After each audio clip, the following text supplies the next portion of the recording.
1 month later experience video. Now along the edges here, I do want to mention that just in 1 month using this, I do have some nicks around it. You know, you can't see it here on camera, but they're actually all over the stainless steel. So yes, if you were asking the question, does that stainless steel scratch like the old iPod touches? Yes, not as violently as that did, but still does. Now the glass also has a couple of nicks, which again you cannot see here. Now I am happy to report that rear camera hump, while it is thick, it is very durable. So this did not scratch at all, and I do like it in terms of durability. Now I do like the power button as well, how it did get bigger. I found in over my month of using this thing that it was very easy to press that button. So while some said they didn't need to do that, make it bigger, it did help.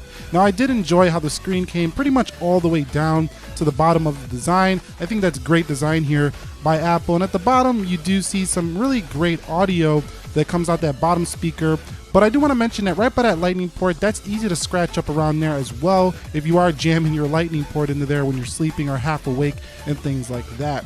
But overall, it's a balanced phone. It's about 173 grams here in terms of the weight. So I think that overall, it was a really nice balance of weight and premium feel over my past month using it. It was very pocketable, so it felt very nice to slip in a pocket. It felt very similar to, I would say, an iPhone 8 or an iPhone 7, but just slightly heavier and just a little bit more luxurious, a little bit more premium feeling. Now, in terms of slipperiness, I didn't find it to be that slippery due to the glass being very grippy. Now, the glass is very fragile, so if you do drop this glass, which does support wireless charging, you will crack this phone, and it's going to be a pretty penny to fix. So I would still definitely rock a case on this phone. Speaking about the display, I don't want to talk too much about it. It is a Samsung manufactured OLED panel, and again, since I bought this phone on launch day, I really didn't appreciate the notch at first, but I'm trying to forget about it. And as a matter of fact, I have been kind of forgetting about it, and I'm just starting to come to appreciate the quality of this display. It's the best I've ever seen on an iPhone, and I think that you will enjoy it too once you can kind of get used to and get kind of over that notch. Now, some people probably won't, but I'm starting to just forget about it because I really have no choice but to forget about it. Now, in terms of the software here, we're running iOS 11.2. I do have to update to 11.2.1 on the 10. But since 11.2, there has been no hangs, no crashes, no glitches. I had a couple with the iPhone 10 when it first launched, but since these few software updates, it's starting to work out the kinks. It's getting much smoother and much more stable. So iOS 11 is coming along pretty good now. I wish it was a little bit better at launch, but it's okay, and we got some pretty nice software here on the 10. Now, you might be wondering, how does Face ID work in your past month? Have you been having issues with it? In good lighting, like you see here, it's absolutely 100% accurate. If you look at it a certain way, sometimes it won't, open, or if you look at it, when you're sleeping half awake, it won't open, but overall it's okay. The dual cameras on the rear are 12 megapixels. We do have a telephoto lens as well as just a single really sharp lens here on the camera. And on the front, we have a 7 megapixel sensor, similar to the one on the iPhone 7 and the iPhone 8. These cameras are some of the best you can get on a phone this year. So of all the phones this year, I think the Pixel being number one, this is the second best camera on a phone. The reason I gave it to the Pixel is because the HDR processing is just a little bit better to me than what the iPhone 10 gives you. But the 10 is an amazing camera overall with all its functionality, portrait modes, contour lighting and all that stuff.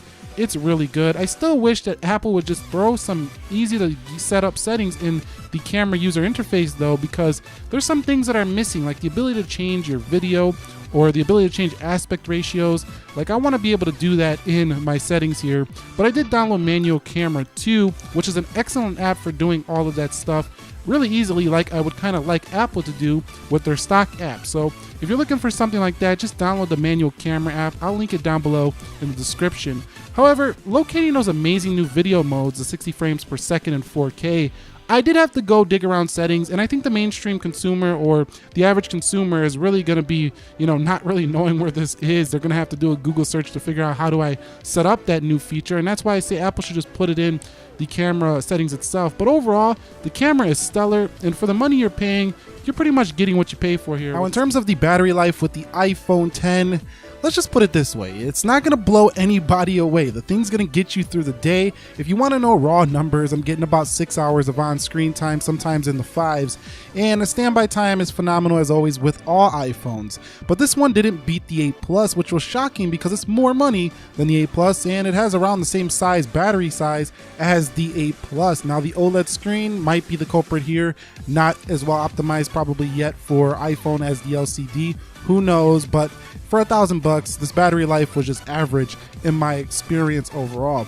Now, the iPhone X's audio, on the other hand, is not average, with a very clear and punchy, rich sounding speaker coming from both of these speakers.